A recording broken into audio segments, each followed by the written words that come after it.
Bonjour et bienvenue dans cette vidéo, nous allons voir la suite de l'exercice 3 des sujets 0. Dans cet exercice, il y a de la loi des grands nombres et des variables aléatoires. Donc on est à la partie 3. Dans cette partie, on a deux variables aléatoires, grand X et grand Y, qui sont, grand X c'est la variable aléatoire de la partie 1, grand Y celle de la partie 2, et on note grand Z, la variable qui est la somme des deux, donc qui est sa note totale à l'examen, puisque c'était deux notes de deux exercices. Voilà. Donc d'abord, calculer l'espérance et la variance de grand Z. Alors, ce qui est important dans cette partie, c'est qu'on suppose qu'elles sont indépendantes. Donc on va pouvoir utiliser, pour la variance surtout, le fait que c'est indépendant. Je continue avec le corrigé de la PMEP. Donc ici, l'espérance, on ajoute les deux espérances. Dans la première partie, l'espérance de X, on a trouvé 1,3. L'espérance de Y, on a trouvé 6. Donc on les ajoute, ça fait 7,3. Ensuite, pour la variance, comme les variables sont indépendantes, ça faut quand même bien le préciser, la variance, c'est la somme des variances. On avait trouvé 0,57 pour X dans la première partie, 1,5, 3,5 pour Y dans la deuxième partie, donc on fait la somme, on obtient 2,07.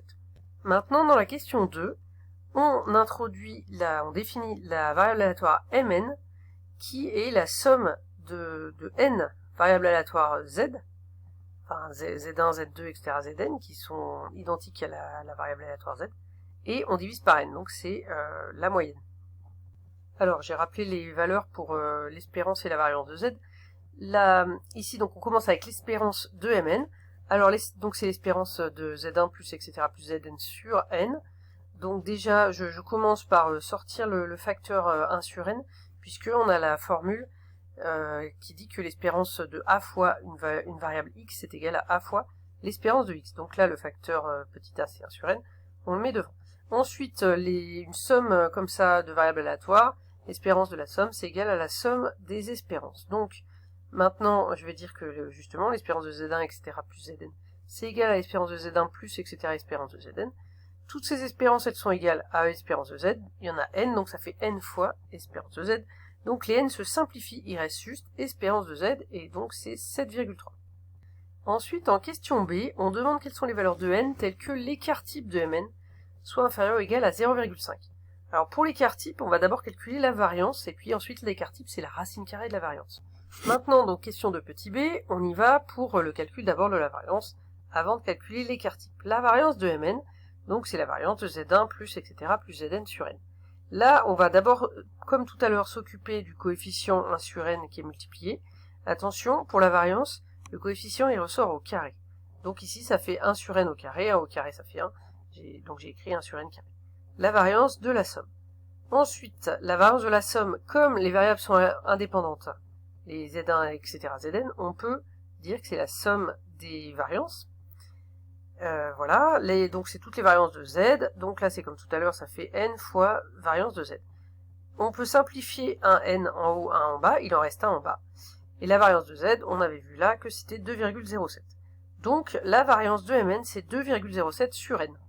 L'écart type, le sigma de Mn, c'est la racine carrée de la variance, donc c'est la racine carrée de tout ça. Donc racine carrée de 2,07 divisé par racine carrée de n. Revenons à la question posée, c'est quand est-ce que l'écart type est inférieur ou égal à 0,5. Alors, on cherche quand est-ce que sigma est inférieur ou égal à 0,5, je remplace, je passe le 0,5 à gauche, donc il passe sous la fraction, le racine carrée de n à droite, comme ça, il est remonté, il est plus sous la fraction, et ensuite, comme moi je veux n et que tout est positif, on peut passer au carré partout.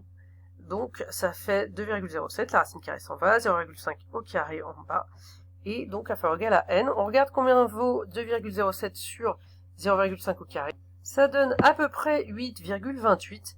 Donc ça veut dire que 8,28 inférieur ou égal à n, donc n plus grand que 8,28, comme n c'est un nombre entier, ça démarre à 9.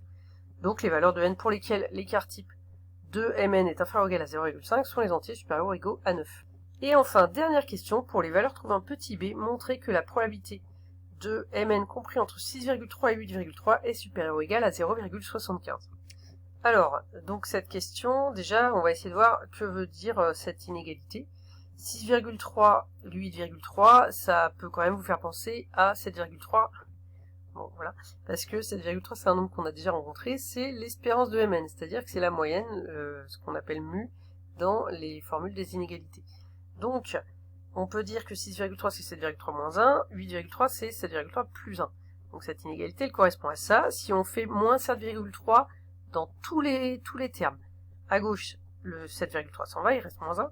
Au milieu, on a Mn moins 7,3 et à droite, on a plus que 1. Donc en fait, cette inégalité, elle revient à ça, à dire que la différence de Mn avec 7,3, qui est donc avec 7,3 est comprise entre moins 1 et 1.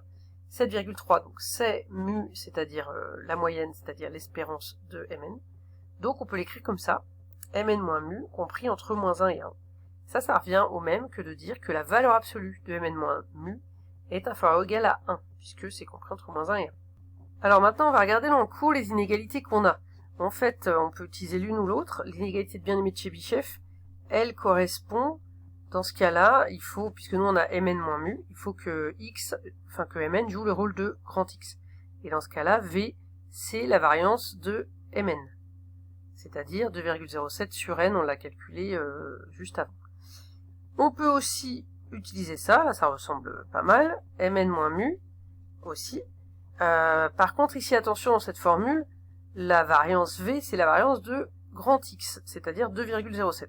Ça revient au même, hein. Ici, si on prend la variance de Mn, ça fait 2,07 sur N, et ici, la variance de X, c'est 2,07. Donc, bien sûr, les inégalités, elles sont liées, hein. Donc en fait, voilà, ça revient exactement au même, c'est-à-dire qu'ici, on va pouvoir utiliser cette inégalité ou celle-là, mais dans celle-là, je redis, la variance, c'est celle de Mn, c'est-à-dire 2,07 sur N. Donc, on va avoir une inégalité de ce type avec la probabilité que Mn moins mu soit supérieur ou égal à t est inférieur ou égal à 2,07 sur N fois t carré. Donc, j'écris l'une de ces inégalités avec la variance qui vaut 2,07 ou 2,07 sur N. Ça dépend quelle inégalité on prend, mais on arrive bien à la même chose. Donc, voilà l'inégalité qu'on a dans le cours, et il va falloir, ce qu'on voudrait, c'est que ça nous amène à pouvoir dire que la probabilité de ceci est supérieure ou égale à 0,75. Alors, deux choses, déjà nous on a inférieur ou égal à 1 ici, donc en fait le t qu'on va prendre ici ça va être 1, c'est vrai pour tous ces positifs, mais on va prendre 1, et par contre on a inférieur ou égal, donc là on a supérieur ou égal, donc on va utiliser l'événement contraire, et dire que l'événement contraire c'est 1 moins. D'abord, je remplace t par 1, donc ici ça me donne 1, et puis sous la fraction 1 au carré ça fait 1, donc voilà, ça se voit pas, mais j'ai remplacé. Maintenant, enfin, moi ce que je veux c'est inférieur ou égal à 1. Là j'ai supérieur ou égal à 1, donc je vais utiliser l'événement contraire. Je dis que ça c'est 1 moins la probabilité de l'événement contraire. Là le inférieur ou égal ou strictement inférieur ça change rien puisque c'est des probabilités continues. Donc voilà, j'ai traduit ceci, j'ai remplacé simplement par 1 moins la probabilité, celle-ci, celle qui m'intéresse, et mon objectif, c'est de prouver que cette probabilité-là, elle est supérieure ou égale à 0,75. J'en suis plus très loin. Là, je vais passer à droite pour plus avoir de moins, voilà, je vais changer un petit peu tout ça. Voilà, j'ai passé P de valeur absolue de Mn moins mu inférieur ou égal à 1 à droite du symbole inférieur ou égal, et le 2,07 sur N à gauche, donc j'obtiens ceci. Donc j'ai la probabilité qui m'intéresse dans l'énoncé, qui est supérieure ou égale à cette valeur, 1 moins 2,07 sur N. La question c'est, il faut montrer que ça, pour les valeurs trouvées en B, je vous rappelle que c'était N supérieur ou égal à 9, il faut montrer que c'est supérieur ou égal à 0,75, donc il ne nous reste plus qu'à montrer que ça, on espère bien que ça va être supérieur ou égal à 0,75 quand N est supérieur ou égal à 9. Donc maintenant, dans le cas où N est supérieur ou égal à 9, eh bien, je vais regarder ce que donne 1 moins 2,07 sur N, donc je fais par étapes. D'abord, je passe à 1 sur N, puisque on prend l'inverse, ça change le symbole. Ensuite, je multiplie par 2,07, ça ne change rien au symbole. Ensuite, je multiplie par moins, donc là, ça rechange le symbole. Et j'ajoute 1 de chaque côté, ça ne change pas le symbole. Donc, j'ai cette valeur, donc j'ai 1 moins 2,07 sur N plus grand que 1 moins 2,07 sur 9. Ça donne à peu près 0,77.